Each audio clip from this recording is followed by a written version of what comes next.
في الإسماعيلية أكد الدكتور ناصر مندور رئيس جامعة قناة السويس أن الأنشطة الطلابية تضم مجموعة من البرامج الإيجابية والتي تنمي شخصية الطالب وتحقق له الإيجابية في حياته. جاء ذلك في افتتاح الفصل الدراسي الثاني، حيث أشار لإطلاق حزمة متميزة من الأنشطة الطلابية إلى جانب بدء المؤتمرات الطلابية للبحوث التطبيقية بكليات الجامعة.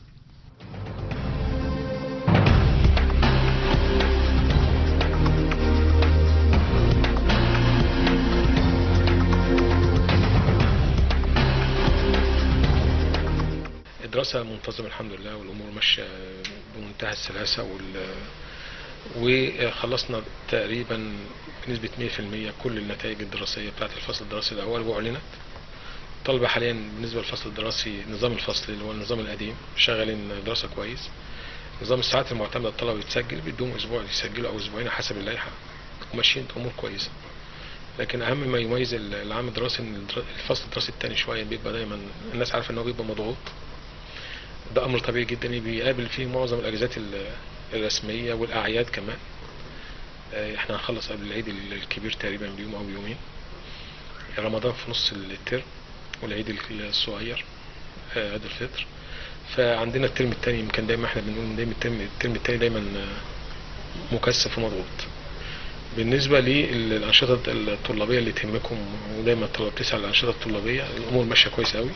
احنا حتى في اجازه نصف العام ما كناش موقفين الانشطه، كنا شغالين معسكر اعداد القاده، وكان في افواج في جامعه الجلاله اللي هو الاسبوع الانشطه بتاع الجامعات الاهليه والتكنولوجيه على مستوى الوزاره. وكنا ماشيين معسكرات في الاقصر واسوان تبع وزاره الشباب ووزاره التعليم العالي، والجامعات العربيه كمان كان في الاقصر. عندنا المهرجان المسرح هيبقى بعد رمضان، هيبقى البروفات في رمضان وقبل رمضان، ولكن المسرح نفسه والتمثيل والعرض الرئيسي اللي هو المسابقة الفعلية هتبقى بعد رمضان إن شاء الله. فالأمور طيبة جدا جدا في جامعة قناة السويس. وبالنسبة للجامعة الأهلية احنا خلصنا الجداول الدراسية والدراسة والنتائج أعلنت كمان قبل الجامعة الأم. احنا دايما بنقول الجامعة الأم على جامعة قناة السويس. والجامعة الأهلية الجداول بتاعتها انتهت وانتظمت، والنهارده الطلبة حتى في الإسماعيلية الجديدة شرق القناة. دراسة كويسة جدا جدا ماشية، الأمور طيبة والحمد لله. فترة الجامعة بنصح ولادي وحبايب الطلبة استغلوا فترة الحياة الجامعية كويس قوي في بناء إنسان كويس مثقف واعي بقضايا بلده وبقضايا المنطقة وثقافة بلده وحضارة بلده. كعهدنا في جامعة قناة السويس الأساتذة بيأدوا واجباتهم، والطلاب برضو عليهم حقوق وعليهم واجبات. لازم ان هم يكونوا على وعي تام بيها عشان يتحصلوا ويحصلوا على أقدر قدر من المعارف والعلوم. والامتحانات بتيجي في امتحانات في مستوى الطالب المتوسط. عندنا المعامل جاهزة، عندنا قاعات المحاضرات مجهزة بالكامل، والعملية التعليمية ماشية بشكل جيد.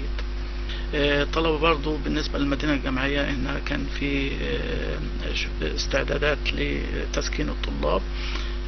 خلال فترة نصف العام عملنا عملية صيانة كاملة للمدن الجامعية على مدار أسبوعين، ودي يمكن كانت في وقت قياس ان احنا قدرنا ننجز صيانة المدن الجامعية. كل الطرقات بتاعت المدن الجامعية اتجهزت وصينت خلال اسبوعين بالظبط، والطلبة بدأت تسكن من امبارح. انا بنصح ابناء الطلبة ان هم ينتهزوا فترة الجامعة، يستغلوها استغلال جيد من ناحيتين. الناحية الاولى تحصيل المعارف والعلم، لانه دي البيزك اللي الطالب بيتخرج على أساسها بيبدأ إن هو ينخرط في سوق العمل ويحصل على وظيفة مناسبة. فإن ما كانش عنده بيزك أساسية للمجال اللي هيشتغل فيه عمره ما هيكون ناجح في شغل. لازم يستثمر فترة الجامعة. إنه عندنا يعني قامات من العلماء وقامات من أعضاء التدريس ومستويات عالية جدا. الطالب بيستغل الفترة دي إنه يستفيد من هذه الخبرات خلال فترة الجامعة.